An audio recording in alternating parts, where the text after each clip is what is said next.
I'm back with more Run Bun.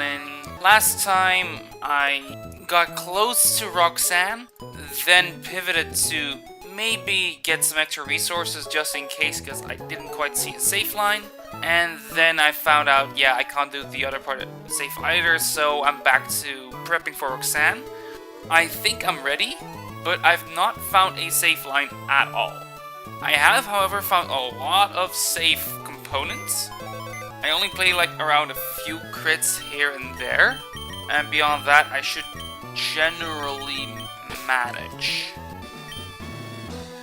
Okay, I hope this goes well. We're gonna see. Let's demonstrate this battle. Okay. Roxanne would like to battle. In comes the Bisharp. Breloom leads. It's holding once again. The black belt. Too late to double check, but you know. And it's gonna click Mach Punch.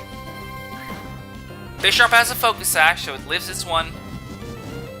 And if I don't get flinched, I have a much safer line. If I do get flinched, I'll have like backups and backups. I'll manage. Beautiful. That was a low roll even. This is perfect. Because now I can actually use Brassius as a like pivot later down the line, as like a backup pivot.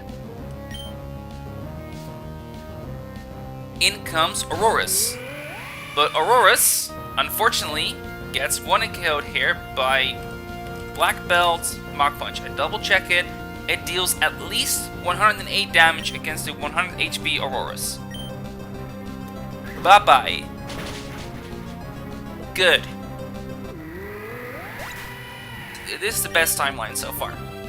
Like that first crit was probably the most essential to dodge. From here, the dodges are a little less important. Chuck comes in on the Icy Wind. This is guaranteed Icy Wind because Icy Wind is the only move that sees a kill on the Breloom. And at -1, I'm already much slower, so I don't really care. Now Lunatone will click either Sword Power or Hypnosis. We're gonna fake out first, just to get out of the way. It's not necessary, but it's like good to do, basically.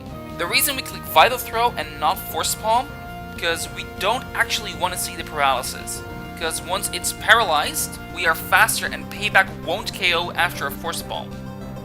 So we click Vital Throw. This is why we equip Chesto, because there is like a 1 in... There's like basically a 50-50, it clicks either Sword Power or Hypnosis. And this way we only lose like if there's a 25% effectively. That is good. Now we can pay back and kill. That is annoying. But we are bulky enough to where it doesn't matter, and I shouldn't need Chuck from this point forward. The only downside of this is that it is going to bait Psyduck later down the line.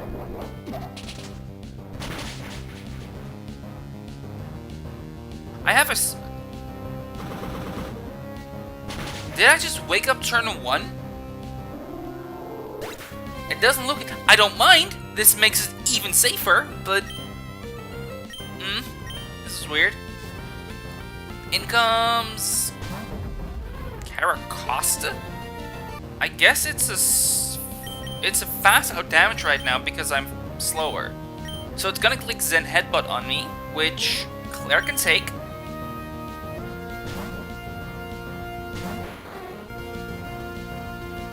There was probably an alternate line there that I could probably pursue, but I'm just gonna keep to what I had, basically. Hidden Power Grass. Yes, it triggers the Rindo Berry. No, I don't really care.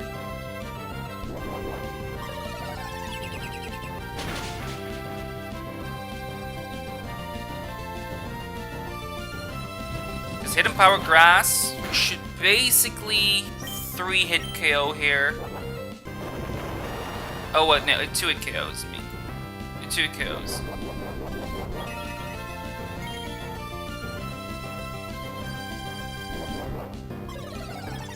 And there we go. Now in comes Zydock, who'll see a fast kill with Dragon Claw. This is where I need to freewheel a tiny bit, but it's fine. Because on this HP amount, 44, it will see a kill with only Dragon Claw. It's a guaranteed kill, but it's the only kill it sees. And in that scenario, I had a Nana switch in. Because Nana can take that, and unless I get not crit into crit, and even if that weren't to happen, if this crits, I'll do another switch. If I don't, I'm basically safe. And if I lose Nana here, that's fine too. I've got backups then. Taro's, unless it crits, it doesn't kill. Yeah, I need to dodge 2 crits, but I have a backup in case it wouldn't happen. Beautiful! This is now deathless. Basically guaranteed.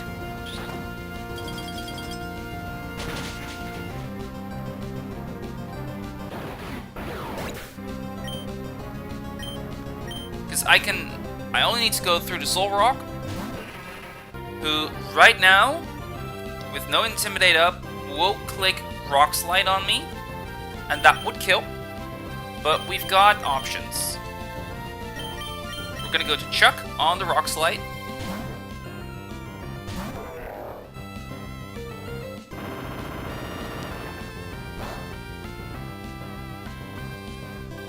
We are gonna switch out to Nana on the guaranteed Psycho Cut at this point. Now I set up basically the line I described earlier, just with like a little bit of a workaround. Intimidate 1, Psycho Cut, and now because of the increased damage, it should always see Stomping Tantrum as its highest damaging move.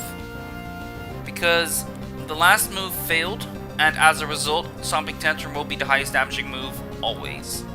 I'm just gonna assume that I'm right, that this is where I always get Stomping Tantrumed. And I hope, because even at -2, like as long as I don't get crit, it's not even a problem. Perfect. So now it's going to Rock Slide me, which means I can technically even do the same song and dance once more to make it really safe. This Rock Slides me again, and at -2 this deals pitiful damage. Now he's once again clicking Psycho Cut, and I can go to Nana.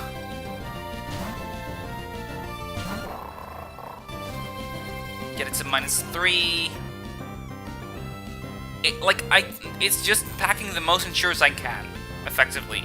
Okay, from this point, Stomping Tantrum should still always be the move it clicks, right? Yeah, it's still no overlapping rolls, so Rock Slide is never going to be clicked, it's still going to be Stomping Tantrum. I can still safely switch to Masquerain.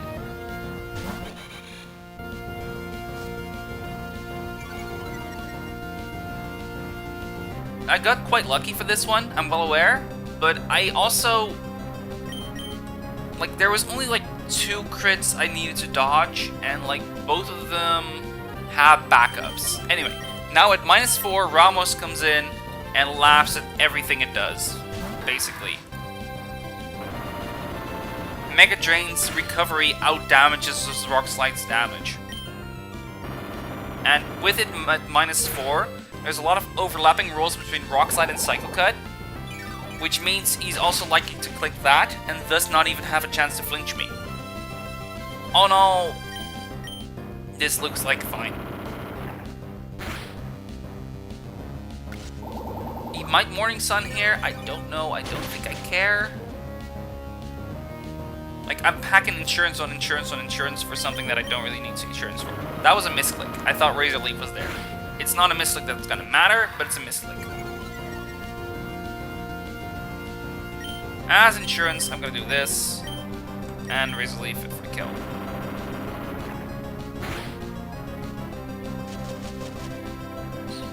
And that is Deathless Roxanne as well. Nice. Very, very nice. Oh, that's really satisfying. I was willing to sacrifice basically my 2 Intimidators, in particular the Mariana, who I don't expect to do much from this point forward, but even then, this is nice. Roxanne is complete, and we are gonna go through the Route 116 trainers that I didn't quite do yet. So Rich Boy Dawson is the one over there. Double check that I have the right lead. Here we go. Eyes on my Pokemon Scourgeon's fur, their beauty will render you helpless. Okay, sure. If you say so. The fur of Kamala? Actually, what? The comatose, which means it can't get put to sleep or whatever. Mach Punch. The first one is gonna be reduced by Choppleberry. I don't care. I just still deal a bunch of damage. Body Slam doesn't even come close to killing me. And I Mach Punch again. And that's the first Mon.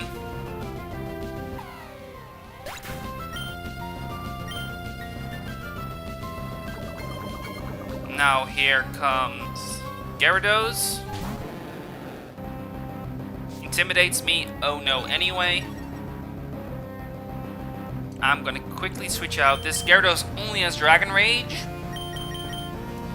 so I can just switch in Lisa and KO it after getting 2 Dragon Rages.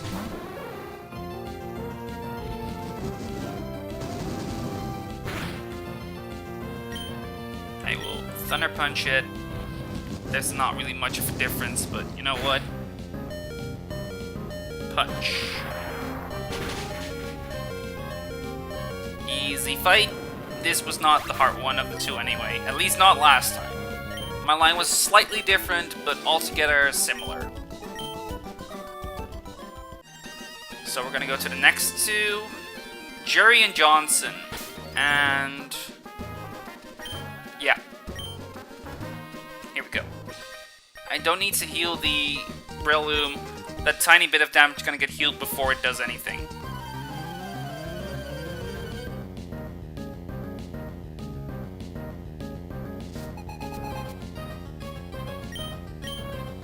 Simipour and Purugly. Both will see a kill into Flannery and Flannery only. I will Mach Punch the Purugly after it clicks Fake Out to kill it. At this HP range, only water moves will see a kill on Flannery. That means Chuck can come in safely. The reason it's Chuck and not like Kingdra is because I do need the priority of Fake Out for the next turn. I say that, but yeah, no, that's true. So that's 1 down. And Chuck is going to take a little more damage here from the Water Pledge. I forgot to give it the Orin that I was supposed to give it, but whatever. At this point, Simipour is going to click a random move between Water Pledge on Chuck or Icy Wind.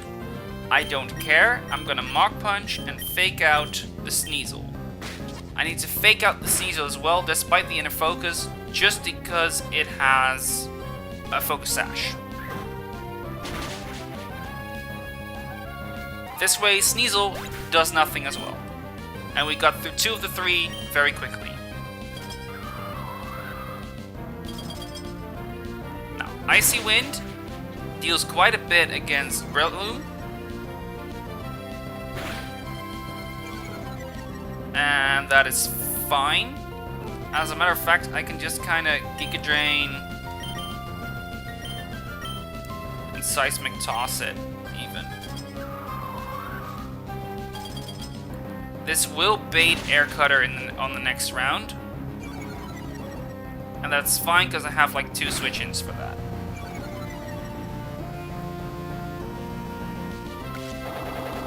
It could also bait Ice Beam, so I do need to switch in a specific way, but Yeah. Nope, it won't bait Ice Beam because I actually am too healthy for that. Even in a doubles format.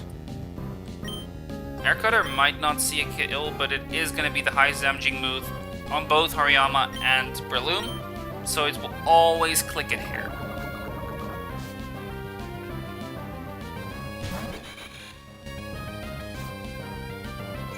And with the Intimidate up, I do just want kind of see that both of them won't be as useful anymore. It's time to do a double swap. Claire comes in, and Awake comes in. Both of them outspeed and KO the Masquerain very easily. Well, one walls, one KOs. Outspeeds and KOs specifically. Oh no, a crit. Oh no, it can't be crit. I'm gonna click Aurora Beam, and I'm gonna click Rock Tomb, and that's the fight. Very simple, very nice. Moving on.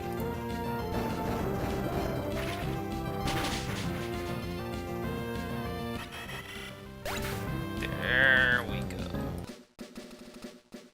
And that's when we quickly grab this rare candy, Next fight, Bug Catcher Jose. It's gonna be the Pinsir, the Durant, and the Vivian, and it's gonna be very easy. It's gonna be 3 quick clicks and we're done. Look, we've been through these battles before, and they're not that interesting with the level difference.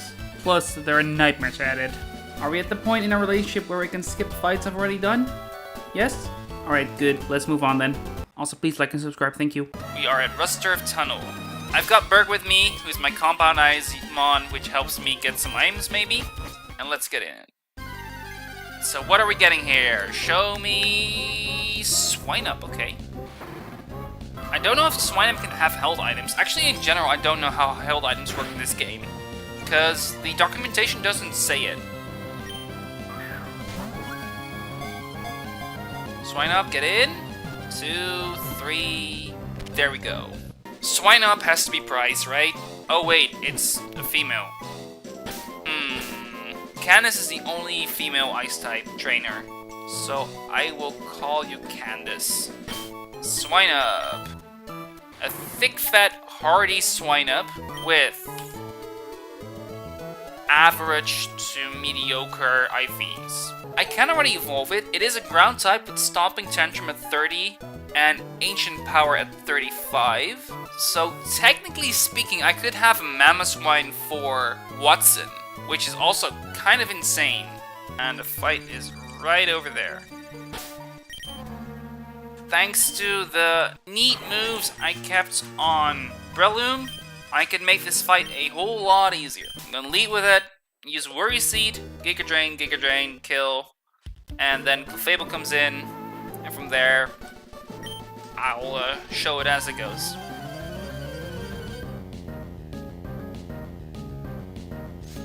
Hiker Mike would like to battle starts with Sandaconda. With Sand Spit, Earthquake, Stone Edge, Fire Fang, and Glare. It can't glare me, I'm poisoned, it's always going to Fire Fang me. So I'm gonna Worry Seed, get rid of its Sand Spit, take the Fire Fang, oh no, heal it off a bit. I am gonna Fake Tears here to maximize my recovery. I was gonna do Giga Drain, but considering I got the Poison Heal tick, Fake Tears is gonna do a little bit more for my HP. It's minimal, it's like splitting hairs probably, but best do that than not. Giga Drain is a clean kill. And I should be full HP, perfect. That's about what I expected, but it's good to confirm it. Now in comes Clefable. Magic Guard with a Pixie Blade, having Draining Kiss, Ice Beam, Thunderbolt, Mystical Fire. It's gonna click everything but Thunderbolt here, one of those randomly, most likely Draining Kiss, second likely is Ice Beam, third likely is Mystical Fire. I'm gonna switch to Wake. it's Mystical Fire, perfect. If it's Draining Kiss, fine. If it's Ice Beam, I might be in a tiny bit of trouble. This is the best outcome. Because from here, it's going to click Thunderbolt. And Razor Shell is not quite a 2-hit KO, but it is when I get that range. It deals 47% minimum, basically. And Ruler says that's definitely below 47%. So Razor Shell kills here. This baits in Stoutland. Oh no, both see a slow kill, so it's gonna be Probopass, right. And it's gonna click a random move. Brasses can take the random move.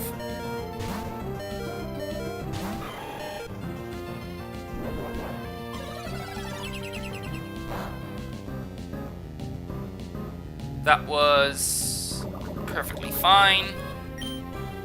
And a Mach Punch kills.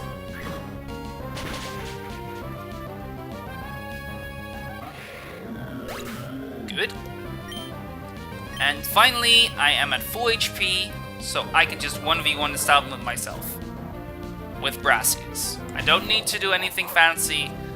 Play Rough here at most deals, I need to say correctly, deals like 90%. And Mach Punch deals 60% minimum, 70% maximum, unless I get like an attack drop here. Oh, that's even better.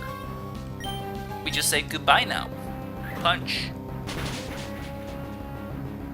If anyone remembers that like weird little Flash Pokemon fighting game, you had that those really stretchy limbs for Breloom there. It was really fun to see. That's always what I associate with Mach Punch on Breloom. Verdendurf Town, where we can get some more items, some very soothing music, and very specifically, even a new encounter. Verdendurf Town has a Petilil, Fungus, Fenby, Mudbraid, Nidorina, Nidorino, Roselia, Fungus, Weepinbell. And we're gonna take a look at what we can find here. Fungus!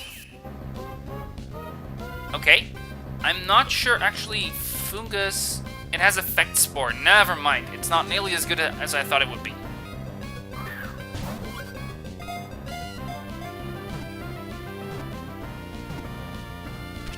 Alright.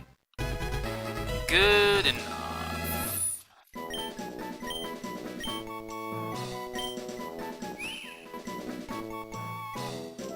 Fungus. I will call you Mallow, I guess. Or Janine is also an option, of course. I'll call you Janine instead. It's not quite apt, but sure. Janine, holding the tiny mushroom, with Effect Spore, Lax. That's not a good nature. So, Effect Spore, Lax, and has the IVs. Max Special Attack is pretty good. I will give it that. But honestly, I think in general, Fungus is just kind of a dud. For now, that's where I'm gonna end the encounters, and I'm gonna go ahead and look forward towards the Calking.